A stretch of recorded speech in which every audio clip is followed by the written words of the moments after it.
नमस्कार, बहुत स्वागत। छत्तीसगढ़ राउंडअप देख रहे हैं आप। आपके साथ मैं हूं ललित प्रजापति। सबसे पहले खबर बस्तर से जुड़ी हुई। बस्तर के लिए कांग्रेस ने एक समिति बनाई है, लोकसभा चुनाव संचालन समिति। इसका गठन किया गया है। प्रदेश अध्यक्ष दीपक बैज ने कमेटी बनाई है। बस्तर चुनाव के लिए 38 नेताओं की टीम तैयार की गई है और कोऑर्डिनेटर बनाया गया है, संयोजक बनाया गया है लखेश्वर बघेल को।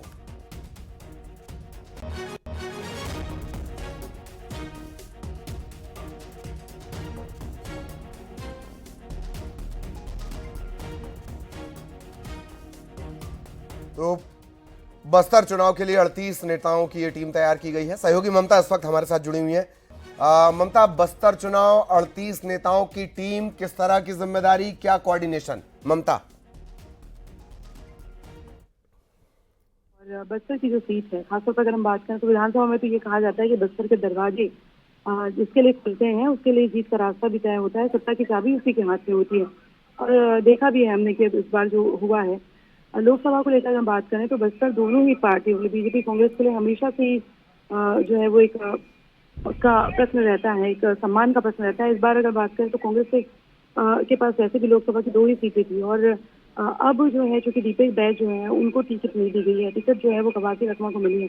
दीपक बैज ने एक 38 लोगों की टीम तैयार की जिसमें संयोजक जो है वो लखेश्वर बघेल को बनाया गया है और ये पूरी टीम, इसको जिम्मेदारी ये है कि बूथ लेवल तक के कैसे आप कार्यकर्ताओं तक पहुंचेंगे और वोट परसेंटेज बढ़ाने में किस तरह से आप मदद कर सकते हैं। बस्तर की जो सीट है वो भी कांग्रेस के हिस्से में है और कांग्रेस इसको खोना नहीं चाहती है और यही वजह है कि 38 लोगों की टीम तैयार की गई है जो जगह जगह बूथ लेवल तक की मेहनत करेगी और उनकी कोशिश ये रहेगी कि निचले स्तर तक के जितना ज्यादा जो है वो लोगों तक पहुंचा जा सके ताकि वोट परसेंटेज बढ़े। और जाहिर तौर पर चूंकि कवासी लखमा है, विधानसभा उन्होंने जीता तो जरूर है लेकिन काफी स्ट्रगल के साथ में जीता है, तो लोकसभा के रास्ते भी कांग्रेस समझती कि इतने आसान नहीं हो रहे। ऐसे समय में जब अगर हम बात करें तो राम मंदिर तमाम तरह के मुद्दे हैं, तो यही वजह है कि 38 लोगों की टीम को स्पेशल तौर पर जिम्मेदारी दी गई थी।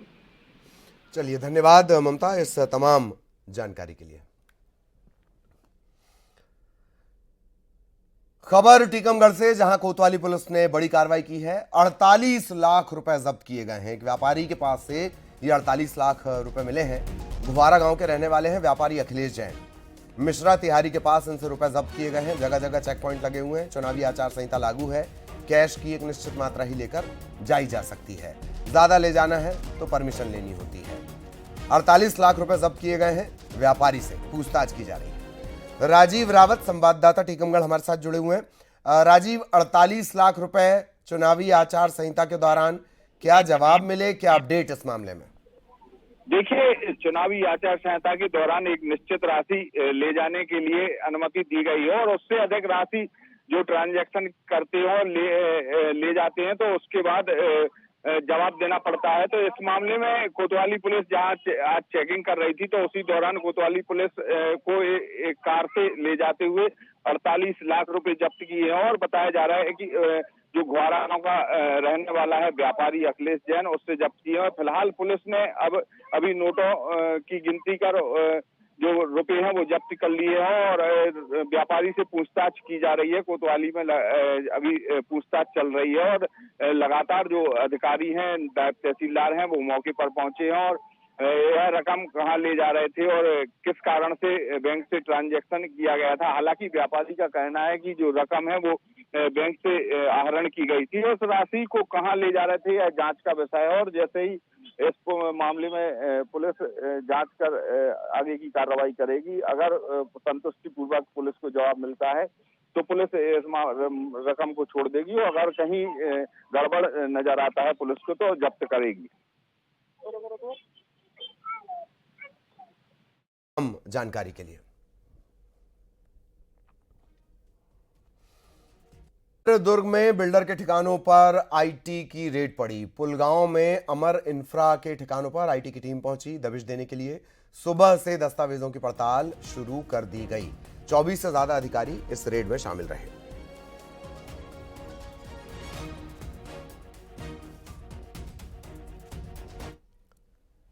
रायपुर एयरपोर्ट पर पार्किंग स्टाफ से जुड़ा विवाद थमने का नाम नहीं ले रहा है। पार्किंग स्टाफ के साथ मारपीट की गई है। 7 से 8 युवकों ने मारपीट की है और अब इस मारपीट का एक सीसीटीवी फुटेज सामने आया है।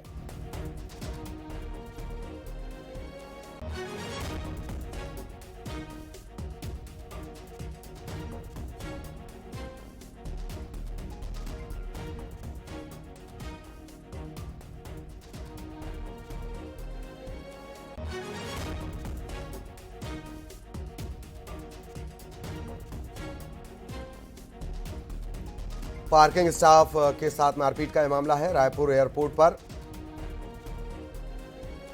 पार्किंग स्टाफ के साथ 7 से 8 युवकों ने मारपीट की है। ये साफ नहीं हो पाया कि आखिर मारपीट की क्या वजह रही। हालांकि इसका एक सीसीटीवी फुटेज सामने आया है।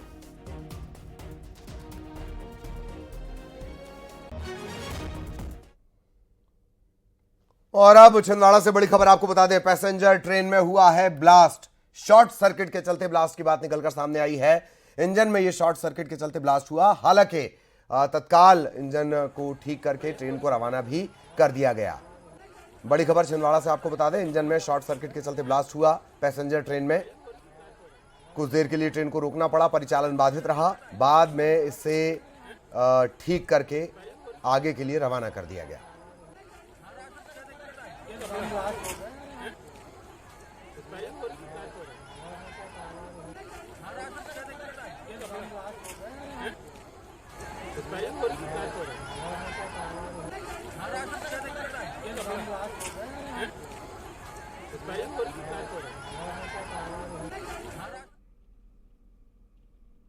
जहां नकुलनाथ ने कमलेश पर हमला किया है, कमलेश शाह को उन्होंने बिकाऊ बताया है, गद्दार भी कहा है। दरअसल बीजेपी में शामिल हुए हैं कमलेश शाह।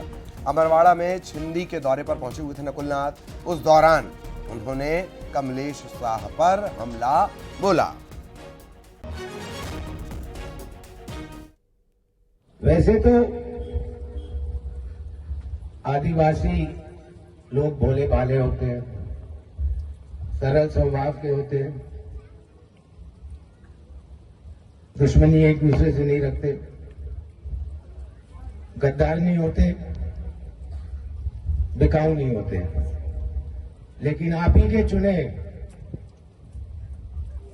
विधायक गद्दार भी निकले और बिकाऊ भी निकले। तो मैं आज आपसे पूछना चाहता हूं, क्या आप उन्हें माफ करेंगे? क्या आप उन्हें कभी माफ करेंगे?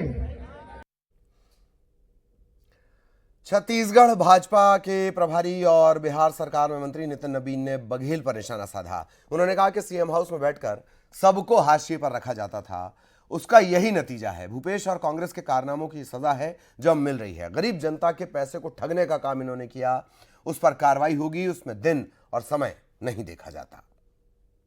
5 साल तक केवल सीएम हाउस में बैठकर पार्टी और सरकार चलाने का प्रयास किया, कार्यकर्ताओं को और नेताओं को हाशिए पर रखा।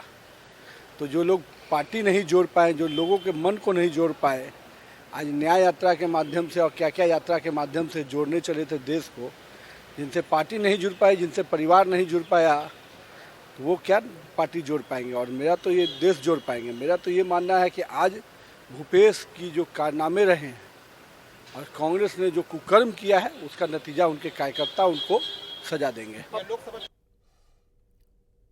बस्तर लोकसभा संसदीय सीट में आज से भाजपा ने चुनावी शंखनाद एक तरह से कर दिया है।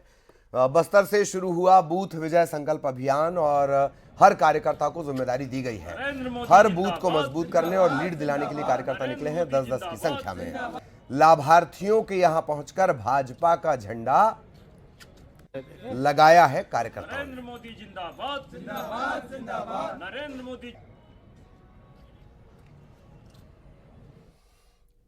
इधर धमतरी में थाने में जमकर हंगामा हुआ। सतनामी समाज के लोग पहुंचे और हंगामा किया। दरअसल संत गुरु घासीदास पर अभद्र टिप्पणी का यह पूरा मामला है। आरोपी पर कार्रवाई की मांग को लेकर सतनामी समाज के लोग थाने पहुंच गए।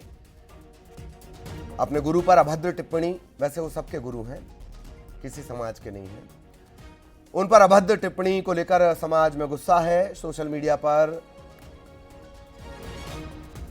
अभद्र टिप्पणी की गई थी, इसको लेकर ये नाराजगी है।